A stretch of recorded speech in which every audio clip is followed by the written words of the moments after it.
Jamie. Thanks to Ben Slater also at Lovebytes Festival, and to John and to everyone here at the Showroom Cinema as well for all their support in putting on this event and for being part of Lovebytes. My name is Gareth Evans, but the main attraction, of course, is to my left here, Mr. Andrew Kötting. For those of you who have decided not, obviously, by being here, have made that active decision not to attend the FA Cup final in whatever form, live or mediated, you don't need. Thank you very much indeed. This is political. Thank you. This is political. You don't need 11 men or 22 men. You just need one man if he's called Andrew Kötting. And I'll tell you, by the end of this session, Jesus Christ and Moses. Carry on, Gareth. After both halves, you'll be punching the air, and the trophies will be raised here today, not at Wembley. Let's be sure of that. So when you see what Andrew's got to offer you. So what we're going to do today, Jamie, thank you very much for the introduction. And Andrew, as Jamie said, is an international moving image artist working in multiple media across multiple spaces, basically any space you can find, really. Whether it's a barn, a gallery, a cinema like this, obviously very nice cinema today. Sound's gone. Obviously, someone somewhere doesn't like what I'm saying. No, you're still working. It's come back. Am I still working? Yeah, it's still working. Yes, thank you. And he's one of our most talented and visionary artists. That's what it says. You wrote it. It's your fault. That's true. It's your fault. Working in the vein of the late Derek Jarman, one of the few people working across media with or without a budget. Some of the stuff we'll see today, we thought there should be more of a budget, but some of the other stuff has got a budget, and we'll see it all later on. But Andrew's now going to just start the ball rolling. We're going to keep in mind behind the scenes today and in front of the stage, we're going to keep in mind the idea of process today. Andrew's full of process. Some of the stuff he does takes a very long time. Others takes a very short time. And we'll see how that process works and works itself out in the work as the time goes on today. Lots of questions are welcome. We've planted a couple already in the audience, if it all goes quiet. But basically, do talk, raise your hands or wave or otherwise garner attention from either of us. We're going to be keeping it very free-flowing and open, and Andrew will be showing clips and talking, and then I'll be thinking of something to say while he's doing that. So, hope you enjoy the afternoon, and Andrew, what would you like to say first? Well, thank you, Gareth. It's always nice to have you sitting to my right as opposed to on my lap. I'm gonna. This is digital. I was trying to think about what to show. We have a very limited time frame as well. I wanted to maybe surprise Gareth with some bits and pieces, stuff to whet his appetite or moisten his gusset. So that's what I want to do. But he kind of doesn't really know what I'm proposing to show. So he'll be kind of free-forming, but he's very good at making things up as he goes along. He talks about kind of low budget, big budget. The first piece of work I wanted to show you was an excerpt of a film I made called Kötting Club. It was shot on Super 8. It was shot almost 26 years ago now. It was me fucking around with a broken Super 8 camera, a few rolls, 3 rolls in fact, of black and white MFA. It was the cheapest Super 8 black and white film that I could buy. So I had some performances that I'd been making out of the landscape.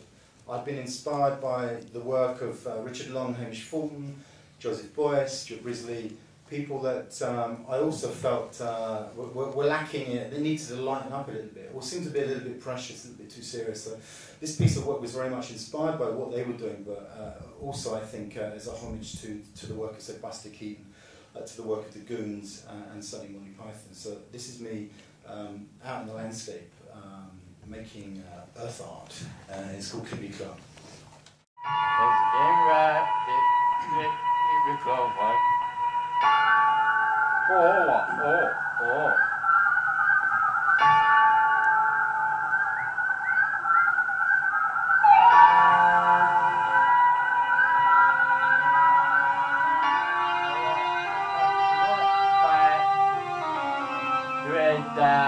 It's look clearer now. Foggy wasn't the word. It was, well, muggy. Exceedingly unpleasant. So I remember he said, this, my son, is a son, a prehistoric son. And this, my son, is a sign. And it was round here that it all began. All round here.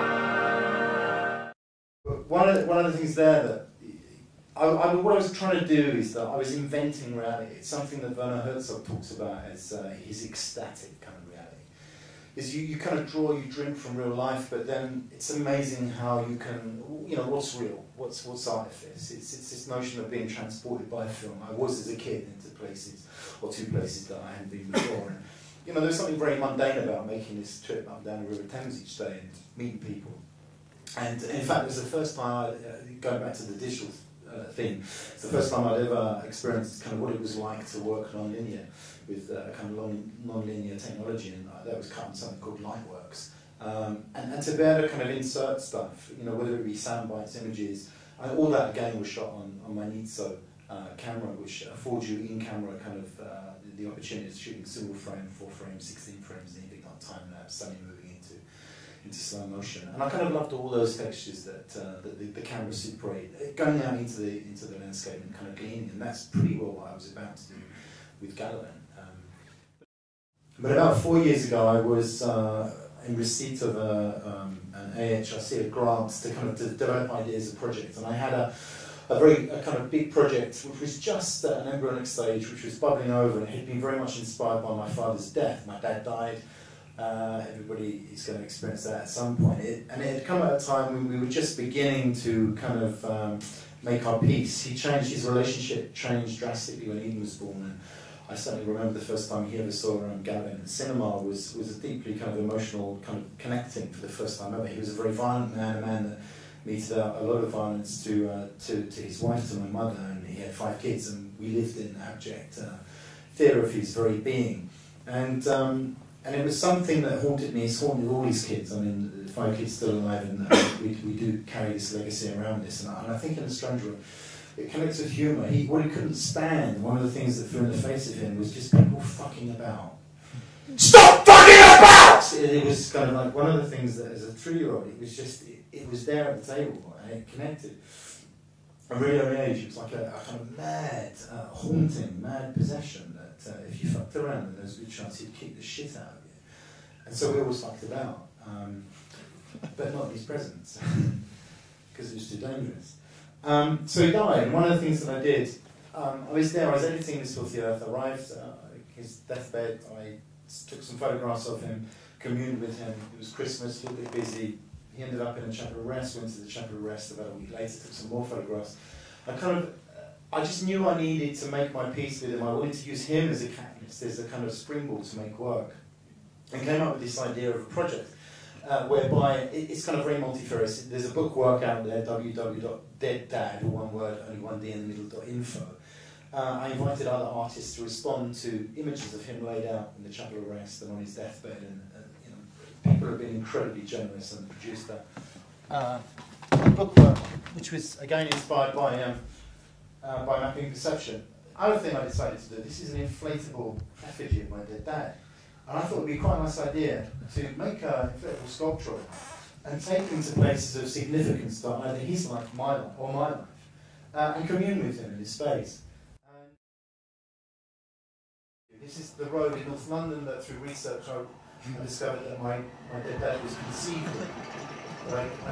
I didn't know which house, so I just kind of walked up down the length of the road, and eventually bumping into people and trying to explain the project in my wanton way. This is the house that my grandparents lived in, the dead dad's dead dad, that I would visit as a kid, and I knocked on the door, there's nobody there. So my dead dad, who's about to go out the window, I'm feeding inside the car. As a memorial to his place of residence. And this is Eden, my brother, who lives in London, he's 2 daughters. And Billy was really, she's about to go, she always wanted to kiss Ronald after he died and never did. Because this is something about death and taboo. She kind of wanted to go to the chapel of rest, but she's holding her up here. My mum, in fact, was worried that it would really haunt her for the rest of her life. So when she had her dead dad, her dead granddad in the garden, she couldn't wait to get out there to kiss him goodbye. No, I go in here. It's really kind of moving. Then my hand's here, my hand's here. Come on!